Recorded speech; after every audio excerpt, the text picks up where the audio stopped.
Bueno, pues hola Destripator, bienvenidos al programa de hoy. Este es el primer programa que hacemos de Destripator. No podíamos tener, ni podía estar yo rodeado de mejor gente que de Elena, de Antonio y de Nico. Y bueno, pues Destripator es un programa en el que vamos a analizar juegos de mesa. Vamos a analizar mecánicas, vamos a analizar componentes, vamos a analizar las tripas de un juego de mesa. Más que de un juego de mesa, de los juegos de mesa en general. De forma que cuando juegues un juego, pues digas, uy, pues mira, esto es un tal, esto es tal. Y veas las partes, digamos, que forman ese juego. Te vas a poder hacer listo con tus amigos, ¿no? Ahí está. Eso es lo que es. Vamos a hacer un juego con un draft de cartas. Eso siempre viste mucho. Entonces, este programa va a tratar sobre cartas. Vamos a hablar sobre mecánicas relacionadas con las cartas en los juegos de mesa. Tenemos aquí una selección de juegos que bueno, pues van a salir o no se sabe. Y hombre, hay que acelerar una emoción para que le den hasta el final del vídeo para ver lo que ha salido, ¿vale? Y vamos a hablar sobre la primera mecánica que vamos a hablar, es sobre el draft de cartas, que nos la va a contar Elena, nos va a contar un poquito qué. Pues el draft de cartas es una mecánica donde tú tienes un conjunto de cartas y vas a quedarte una para tu mano mientras vas a dar el resto al jugador que haya al lado tuya.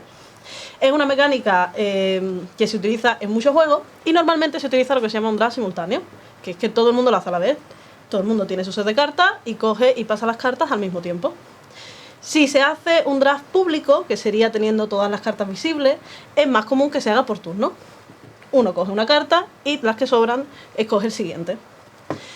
Es una mecánica que puede dar muchas cosas a un juego. Para empezar, le da un punto de estrategia a largo plazo. ¿Por qué? Porque la carta que coges la vas a tener que utilizar en el futuro. No la utilizas normalmente en el momento. También da una necesidad de adaptarte a lo que está haciendo el juego. A medida que avanza el draft, las cartas que te van llegando van a ser peores, van a ser un poco menos útiles y vas a tener que aguantarte con lo que hay. Al final lo que queda es lo que no ha querido nadie. Es lo que nadie ha querido.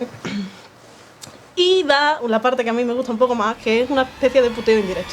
Porque tú puedes decidir entre quedarte la carta que más te gusta a ti o quedarte la carta que más le gusta al otro y que no le va a llegar. Además de como mecánica principal, es muy común encontrar esta mecánica como una especie de mecánica complementaria para juegos que quieren intentar minimizar el azar de tener que robar un mazo de cartas común. Si normalmente lo que hace es evitar que alguien nada más empezar un juego se ponga a llorar porque le han tocado las peores cartas. Bueno, pues se hace un draft y se evita un poco eso. Claro, al final lloras porque las cartas que te pasan son muy malas. También. Y las cartas que te salieron eran muy buenas, pero no es lo que hay. Pero a veces sin llorar un juego que es. Claro. Un juego sin lágrimas. Pierde mucho. Un juego sin lágrimas no es lágrimas. Bueno, pues Antonio, ¿tiene algunos ejemplos de juegos que usen esta mecánica? Algunos tengo. Mira, por ejemplo, un juego que me gusta a mí mucho, que es Darwin Journey. El juego en sí mismo es de colocación de trabajadores. Lo que pasa es que al inicio tiene, muy bonito, tiene un draft con unos personajes, ¿vale? Estos personajes van a tener una acción que cuando consigas completar tus habilidades te la van a dar. Entonces, al principio del juego es importante elegir bien porque te va a conducir un poco en cómo vas a especializar a tus trabajadores y puede orientarte en cómo jugar en esa partida concreta. Pues hay otro juego también que hace un draft al principio, que es Terraforming Mars, que en este juego pues lo que tenemos son unos proyectos, que los proyectos son las cartas que nos van a permitir hacer acciones, construcciones, ejecutar eventos, y al principio de la partida se puede hacer coger tus 4 cartas de proyecto, elegir una, pasarlo al siguiente. ¿Qué pasa? Que para mi gusto, ¿vale? Y en mi opinión, que si voy a jugar yo es la que importa, pues eso es subjetiva. Lo alarga un poco, ¿vale? Y no creo que haya tanta diferencia con repartir al azar, que es lo que solemos hacer cuando jugamos una partida de este juego, que reparten al azar las cartas de proyecto, como después vas a conseguir más en el juego, tampoco importa mucho. Y uno en que sí, la mecánica principal es el draft, ¿vale? El Treasure Hunter de Richard Garfield, que después de hacer las Magic ya se ha podido dedicar a hacer lo que le da la gana. En este juego hacemos un draft en el cual las cartas que nos quedemos al final van a servir para competir por unos premios. Hay premios buenos y premios malos. En muchas ocasiones tú no quieres quedarte con una carta de un valor porque sabes que te vas a coger el premio malo, que es punto negativo. ¿Qué pasa? Que tú la vas deshaciendo, vas pasando el draft. ¿Y qué ocurre? Que la última carta que te llega, efectivamente es la que hace que consigas es premio mal. Entonces es algo que me gusta mucho porque estás con el... Si la cojo ahora y cojo otra más, ya me libro, pero si no la cojo, y al final siempre ruina. Claro, hay unos cálculos ahí. Hay unos cálculos que al final los demás... Claro. Vale, pues de hecho en el Darwin Journey, en la última sección, como hablamos de cartas dentro de los juegos y funciones de las cartas, lo retomamos para lo de la especialización de los trabajadores. Pues bueno, Nico, que cuéntanos algún giro de esa mecánica de draft o algo. Me alegro que me hagas esa. Bueno, pues uno de los juegos... No te la esperaba. No me lo esperaba. Uno de los juegos que hacen un pequeño giro sobre esto es el Draftosaurus. El Draftosaurus es un draft, pero en lugar de usar cartas, usan meeple, que son figuritas, muñecos, machanguitos de dinosaurios. Entonces todo el mundo en simultáneo coge un grupo de meeple con forma de dinosaurio, se queda con uno y se lo pasa al resto de jugadores. Entonces vas creando tu parque de dinosaurios, que es lo que tienes que hacer, pero en lugar de cartas, pues son dinosaurios. Y es un juego súper divertido, pero que con el draft tiene un puntito bastante interesante. Y además al ser simultáneo pues se tarda menos, ¿no? Es muy rápido, es muy divertido porque es súper rápido, todo el mundo tienes que rápidamente pensar qué te queda y qué pasa, que ahí está la estrategia que decía antes Elena, en el que me quedo con lo que yo quiero o me quedo con lo que necesita el otro para sí fastidiar un poco y que los puntos al final se queden en mi tablero. Y además son dinosaurios. Y además son dinosaurios, es que no Mucho más divertido. De dinosaurio. tiene todo lo bueno. Lo mejor de cada mundo.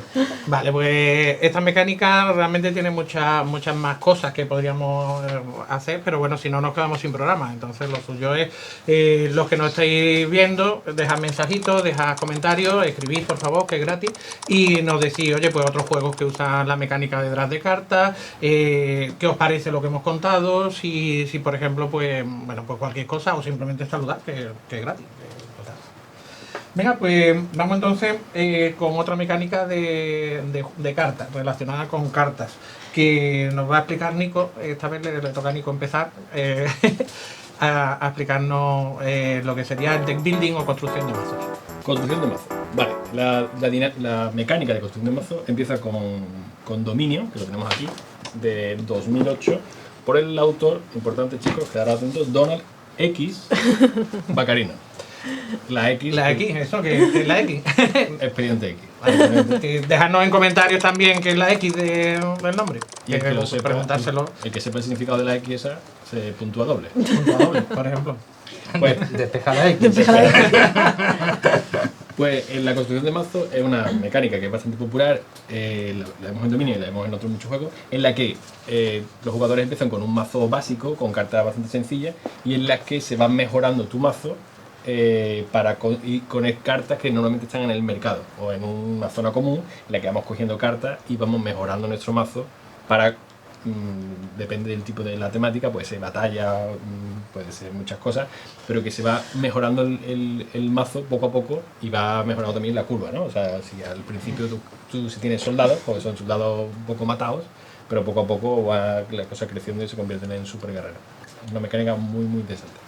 Vale, ¿y en qué se diferencia, por ejemplo, de lo que hablábamos de Magic o Lorcana o Star Wars Destiny o los juegos de cartas coleccionables? Los juegos de cartas coleccionables se preparan, el mazo, tú te construyes el mazo también, pero te lo construyes en casa.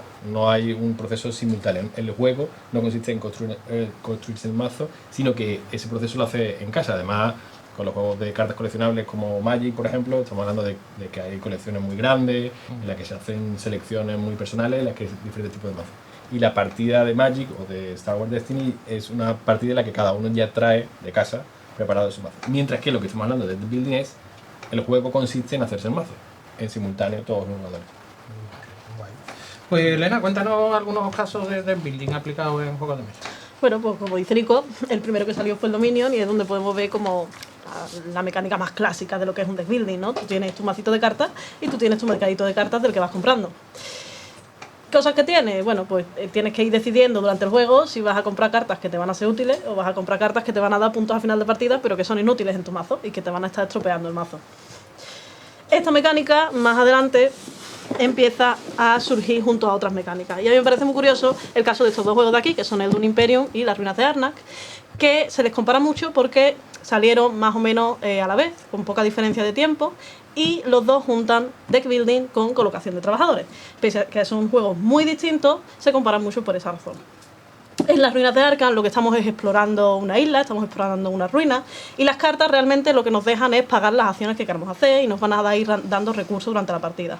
Además, existe un mercado de cartas, pero es verdad que creo que no se utiliza tanto como en otros juegos que tienen deck building. En Dune Imperium, además de estas dos mecánicas, también tenemos una mecánica que une un poco un conflicto. Hay una parte donde hay que hacer una guerra y hay más interacción entre los jugadores. Y las cartas se utilizan para poder ir a las acciones de tablero y colocar tus trabajadores. Está muy chulo porque necesitas tener cartas que te lleven a todas esas localizaciones e intentar que tu mazo esté más o menos equilibrado en ese sentido, porque pasa mucho que quieres ir a una localización y turno tras turno no te toca ninguna carta que te lleve a ella. Otros ejemplos de deck building con otras mecánicas sería, por ejemplo, el Dorado, que mezcla deck building con carrera. Lo principal que tienes que hacer en el juego es llegar al final del tablero antes que nadie. Pero para poder moverte necesitas cartas y vas a tener que ir comprándolas en el mercado. Tienes que ir decidiendo en cada momento si quieres comprarte cartas que te vayan a servir mejor para luego o ir sacándole espacios y posiciones a los demás. Además, ahí tiene como diferentes terrenos y entonces las cartas que compras tienes que decidir si vas a moverte mucho en un solo terreno o vas a intentar moverte por diferentes terrenos más complicados. Claro, eso estoy recordando del Dorado porque había cartas de agua, había cartas de desierto. Sí, hay cartas como de desierto que cuesta mucho más moverse por ellas, pero el camino es más corto si vas por el desierto. Vale, pues Antonio, cuéntanos juegos más o menos recientes o juegos que le den una vuelta a esa mecánica de deck building. Pues mira, algunos que se me ha ocurrido así ahora mismo sobre la marcha. Y que no vienen en el papel, no vienen en el papel que está apuntado para nada. Por ejemplo, Tirano del Underdark. ¿Vale? Tirano del Underdark es un juego, es curioso porque es en el deck building, es un deck building clásico, hay un mercado, tú vas eligiendo comprar cartas y demás, pero lo mezcla con un control de mayoría, ¿vale? Con un control de área. Que esta mecánica, hablaremos en otro programa, ¿verdad? Más adelante, sobre mayoría, ¿vale? Pero bueno, básicamente consiste en que en algunas zonas tienes que tener más gente que los demás, lo que es una mayoría comúnmente, ¿vale? Y a partir de ahí vas puntuando y demás, y con las cartas pues consigues, mediante acciones de asesinar a otra tropa, moverte por el tablero, etcétera, vas a conseguir pues obtener estas mayorías. Otro juego también que me gusta mucho porque que es el Great Western Trail, ¿vale? Me parece un juegazo. ¿Vale? En este juego nos vamos a ir moviendo por un tablero con nuestro Meeple, ¿vale? Y en el tablero van a estar las acciones. ¿Estáis bien? ¿Qué tenemos? Tenemos un deck building que es de vaquitas. Bueno, depende de la versión del juego, puede ser un deck building de vaquitas o un deck building de ovejitas. Hay ¿vale? un Border Collie. Hay un Border Collie, sí, ¿no? Pues, sí, en la última hay una en Nueva Zelanda. En Nueva Zelanda tienes también un perrete, sí. ¿Vale? El perrete, no recuerdo exactamente qué es, te ayudaba a controlar tus vacas, a cambiar una por otra para puntuar más. Total, que cuanto mejores son tus vacas, más valen, y cuando tienes que entregarlas en el mercado, que las llevas a dónde las llevabas, a San Francisco, A Kansas City. a Kansas City para que sean felices allí. No se hace nada con esas vacas, no, las entregas para ser felices a una residencia de vacas. ¿Vale? Pues tienes que tener mejores cartas de vaca que los demás, que al final es lo que te va a dar la puntuación final. Y el que sí que me dice que aporta una cosa que a mí me gusta mucho, ¿vale? Es el juego del Lancia. ¿Vale? En el Lancia es como me gusta llamarlo, un deck build negativo. O sea, tú te vas construyendo tu mazo, pero lo vas construyendo a peor. ¿Vale? Lo vas haciendo un mazo y lo vas haciendo peor. Porque, sí, somos vampiros, ¿vale? En el Lancia somos vampiros. El deck building consiste en los humanos que me voy comiendo se van añadiendo a mi mazo como cartas. ¿Qué ocurre? Que estos humanos hacen que te muevan menos. Y en el juego tú tienes que avanzar todo lo que puedas y comiendo humanos, que los humanos vas a puntuar con ellos. Pero también cuando tengas que volver al castillo, antes de que salga el zoo, porque como somos vampiros, si sale el zoo y estamos fuera del castillo, tenemos un problemilla. Protección solar, sí. 1,5 millones. Hay un paragüita que te permite estar un turnito más, te pones tu paragüita y tienes un turnito más para esto. Pero bueno, al final hay que compensar entre comer humanos, que son los que puntúan, y volver al castillo, porque si no llega al castillo, tu puntuación es 0. Vale.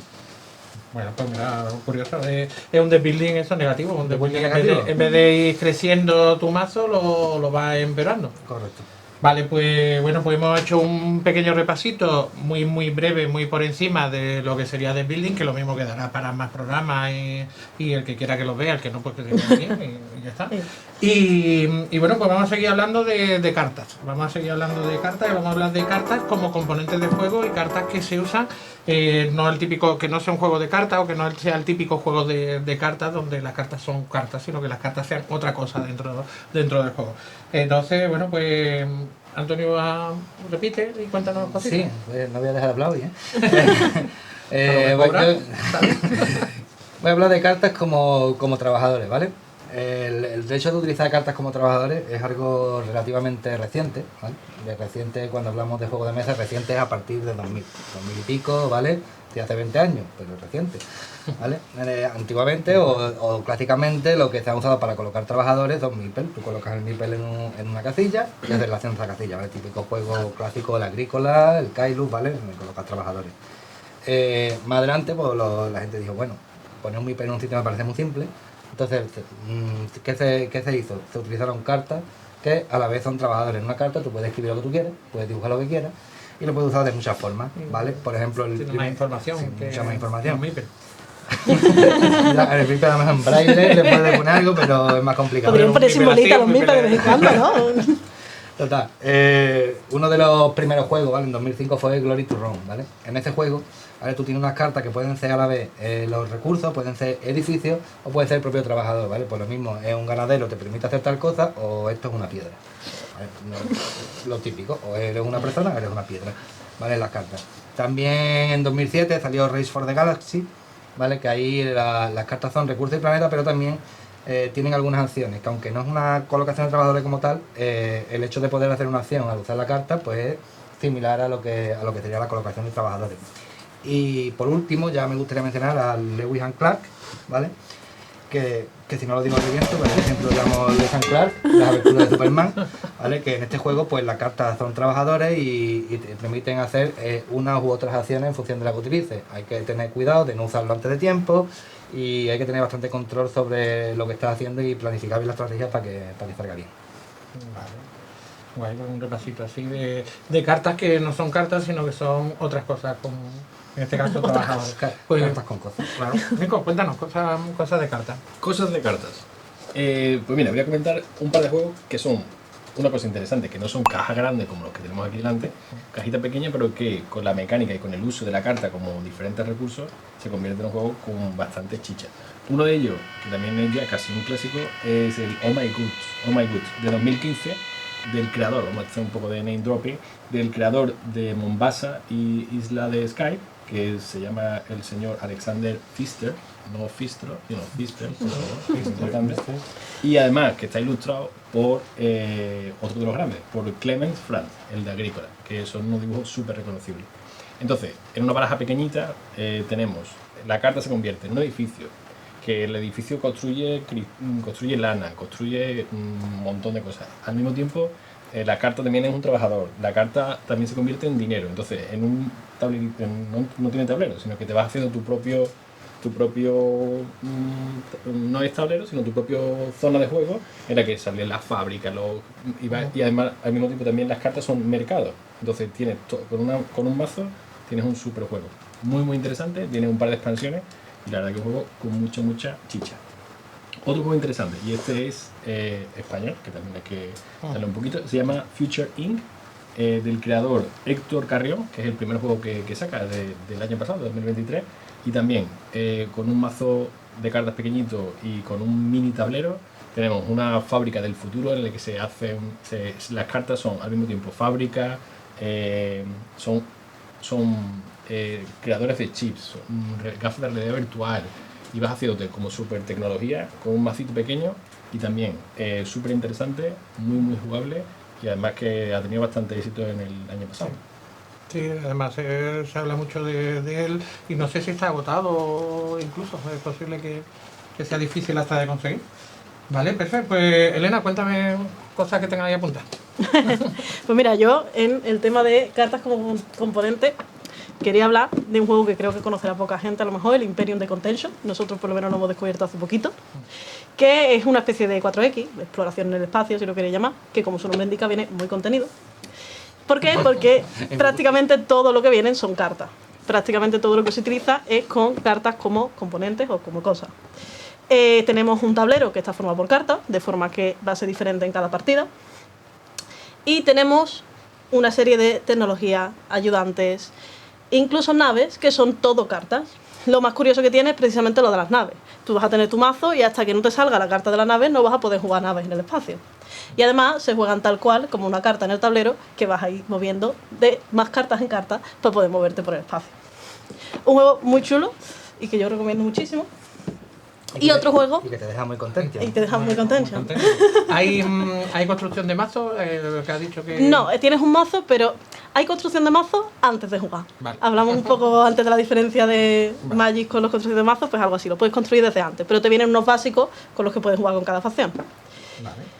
Otro juego que he utilizado las cartas como tablero es el Beyond the Sun, que lo utiliza de una forma un poco diferente, pero también me gusta mucho su forma de usarlo, porque es un juego de colocación de trabajadores, como ya hemos visto otros, pero las acciones donde vas a colocar tus trabajadores están formadas por cartas. Y el tablero se va montando mientras vas jugando la partida. Y además lo que tiene, yo creo que un poco de especial, es que las cartas de acciones tienen unos colores que te va a permitir saber o decidir qué tipo de acciones van a salir. Por ejemplo, si son cartas rojas, serán acciones más que ven con el conflicto. Si son cartas azules, tienen más que ver con las tecnologías. Entonces, no es que se forme un tablero al azar como en otros juegos, sino que los mismos jugadores pueden intentar tirar el tablero por donde más les interesa a ellos. Muy recomendable, muy chulo. Y por decir algo un poco diferente, el Charterstone es un juego que es un Legacy, es un Euro Legacy, que tiene una serie de partidas que creo que son 12, y en 12 lo has terminado, pero que utiliza muchísimo las cartas precisamente por este componente Legacy. El tablero se va formando a medida que se juega y son cartas las que te dan los edificios que vas a ir colocando. También tienes cartas que van a ser tus ayudantes, cartas que van a ser tus objetivos y tienes cartas que van a ir añadiendo reglas nuevas en cada partida que juegas. Vale, aunque ya me hace una preguntita. Legacy. Que Legacy, hablaremos vale. de los juegos Legacy cuando En nos otro toque, momento, pero bueno, que es cierto. un término así como Legacy técnico. es un juego en el que en cada partida vas a ir añadiendo componentes nuevos al juego y normalmente son componentes que ya te quedas sin ellos, que ya se rompen o que ya no vas a poder hacer más. Entonces es un juego que juegas una vez y más o menos se acabó. En el caso del Charterstone, en realidad una vez que has jugado la campaña completa, puedes seguir jugándolo como un euro medio normal. Pero la parte más chula es la de ir haciendo la campaña entre todos. Vale, tú ibas a decir algo. Sí, iba a comentar que tiene cartas que son pegatinas. Y a mí me encantan las pegatinas. Tu pegatina, Claro, el tablero se va haciendo poniendo las pegatinitas. Muy chulo, es un juego muy chulo. Vale. Bueno, pues después de este repaso hemos repasado dos mecánicas, hemos repasado un poco las cartas, cosas que se pueden hacer con las cartas, que insisto en que todo ha sido un poco muy por encima y muy general, que ya iremos profundizando en otro programa. Digamos una parte que bueno, pues puede ser más peliaguda de, bueno, ¿cuál es el mejor juego? De cuál es, bueno, como no hay un ranking, sería muy difícil hacer un ranking en función a un criterio único, pues bueno, pues cada uno quiero que propongamos un juego que nos gusta, que utilice las cartas. Será el mejor, será el peor, pero bueno, si a mí me gusta y me lo juego, pues es mi juego favorito. Claro, bien te voy a decir nada, estás tú en tu derecho. Claro, pues venga Antonio, cuéntanos el tuyo. Pues a mí un juego que me gusta mucho es A Study in Emerald. Me gusta concretamente la primera edición, ¿vale? La segunda parece que es un downgrade de manual, ¿vale? Es un juego basado en una novela de Neil Gaiman, que casualmente también es uno de mis autores favoritos, junto con Terry Pratchett. Y es un juego hecho por Martin Wallace, ¿vale? En este juego es un juego de... Aunque la mecánica principal es de building, la mecánica principal son roles ocultos, está un poco ahí entrevelado, ¿vale? Lo guay que tiene este juego es que tus cartas, además de ser, son recursos, pero también son acciones, también son agentes que están en el tablero, con lo cual añade un componente de que estos agentes, si otra persona los tiene, porque al principio de la partida se reparte la gente, te pueden quitar esa carta, ¿vale? Lo que más me gusta, vas jugando y tal y cual y vas puntuando. Lo que más me gusta es que en este juego vais por equipos, pero los equipos son ocultos. Unos son leales a Cthulhu y otros son los que quieren acabar con Cthulhu. Pero tú no sabes quién está en tu equipo. ¿Y qué es lo mejor? Que gana solo una persona, no gana un equipo. Gana el que más puntos tenga. Con la salvedad de que si al final de la partida el que menos puntos tiene es de tu equipo, todo tu equipo está eliminado. Por lo tanto, gana el siguiente del otro equipo, ¿vale? Por muchos puntos y por muy bien que tú lo hayas hecho, como no te hayas enterado bien de tu equipo, acabaste. Y tienes que deducir. Tienes que deducirlo, que normalmente se suele, salvo que juegues con ciertas personas que no saben hacer las cosas, que siempre pasa, eso siempre pasa. Sí, yo he escuchado algunas partidas de la asociación. Son trágicas, Sí, pero se bueno. recuerdan durante años, lo echan en cara, pero bueno. Bueno, pues yo voy a hablar del Pathfinder de cartas, que bueno, pues lo descubrí un poco por casualidad porque me tocó en un sorteo de una tienda, un sorteo de estos que parece que no te tocan nunca, pues me tocó. Y no estaba afiliado a la tienda ni nada. O sea, Tongo bien. Tongo sí. Pues fue bien. Y bueno, pues fue un descubrimiento porque es un juego tipo aventura de rol, Pathfinder, Dragón y Mazmorra, donde tú tienes unos personajes que van progresando a través de la aventura y vas haciendo una construcción de mazos. Lo que pasa es que bueno, no es una construcción de mazos de un mercado pues como dominio, sino que vas explorando sitios y cuando te encuentras un tesoro pues te lo quedas y lo metes en el mazo. Entonces pues una espada mágica pues ya tiene una espada mágica para la siguiente aventura. Y vas gestionando la mano de cartas que tiene en cada momento para ver si usas los objetos en ese momento o los retienes para cuando salga el monstruo final, etcétera. Entonces pues bueno, pues como tiene esa progresión de los personajes van subiendo a nivel, van mejorando el mazo y lo vas limpiando también de objetos más básicos. Me parece un juego muy chulo y además bueno, también un ejemplo de uso de cartas, porque bueno, aquí las cartas son las armas, los hechizos, son las localizaciones que exploran, los monstruos, está todo formado por cartas, salvo los dados. Por eso se bueno, llama el juego de cartas. que es difícil formar un dado con cartas, pero se puede hacer. Se puede. Hay juegos que lo hacen. Se puede hacer. Por ejemplo, el Combat Commander tiene un wargame que tiene el de tirada de dados, la tirada viene en cartas. El Gloomhaven, que también es muy famoso, utiliza más o menos un sistema que es muy parecido a tirar un dado, pero con cartas. Bueno, sí, parecía porque siempre te sale la mala. Exacto. Como cuando tiras un dado. Pues sí. Bueno, Elena, pues cuéntanos, venga, ¿cuál es el tuyo? Pues mi juego favorito con cartas yo diría que es el Feudo, que es un juego que a priori tú ves el tablero y parece que va ahí como de conquistar ciudades y quitarle ciudades a otro, y es mentira, es un juego en el que no hay que ir a pegarle a otro. La mecánica principal que tiene de hecho son unos gremios que tiene a los lados del tablero y que comparten recursos y tú tienes que intentar ir tirando los recursos de un gremio hacia otro o empujándolos del tuyo hacia el siguiente. Pero lo que a mí más me gusta del juego es cómo utilizar las cartas.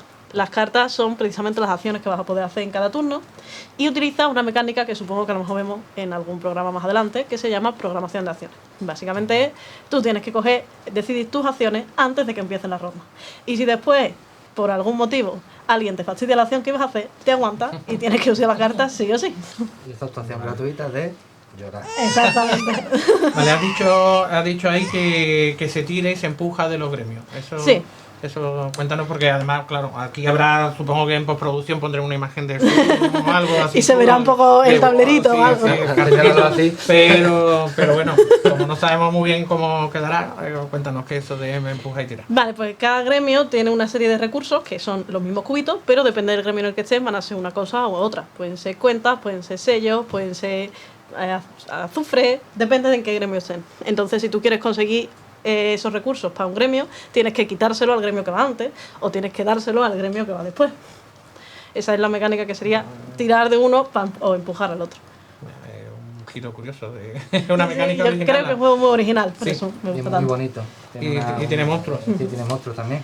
que es Tiene importante. monstruos, pero son monstruos y tiene monstruos como adorables, preciosos, sí, son- son súper cute los monstruos. Sí, y tiene cositas que vuelan, es muy Barcos bonito. voladores. Es muy bonito.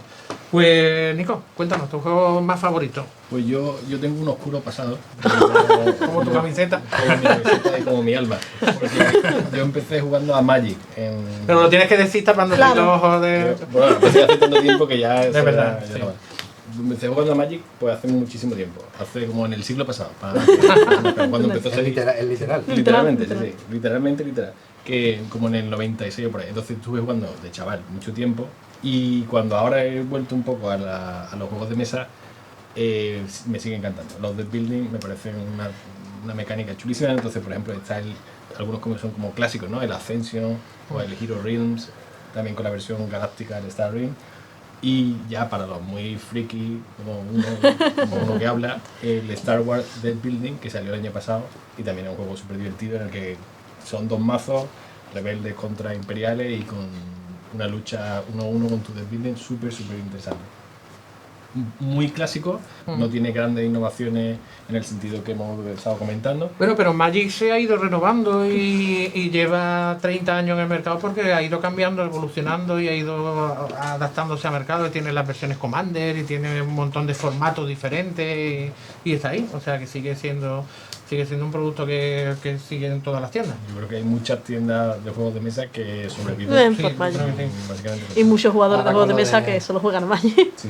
Ahora con lo de buscar el Es anillo un nicho único per se. de Sí. Mario haciendo ellos, Pero ha luego- sido un pepinazo para las tiendas que vamos. Sí, pero luego tenemos como Yu-Gi-Oh! O Pokémon, que parece mentira, pero hay cientos de jugadores en todas las ciudades que siguen jugando Siguen jugando, correcto. con un formato un poco clásico, pero que sigue funcionando como el primer día. Bueno, pues yo creo que con esto lo dejamos ya por hoy, que ya bastante hemos trabajado. Que esta gente que acostar Hay que acostarse, a lo mejor nos ven por la mañana, vete tú a saber. Pues, Pero bueno, Uno se muchas puede acostar gracias por la por el ratito, Gracias a ti Elena, por venir. Antonio, a Nico.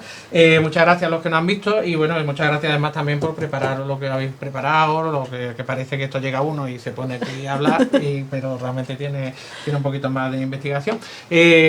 Lo digo muchas veces, pero dejadnos mensajitos, dejad saludos, decir quién se ha portado mejor en el programa, el nombre de vuestro perro, un desbuilding que os guste, en fin. lo que- algún insulto gratuito. Algún insulto Siempre gratuito. aceptan También se acepta. Y bueno, pues espero que nos veamos en el siguiente programa de Stripators. Adiós. Luego. Hasta luego. Let's jump.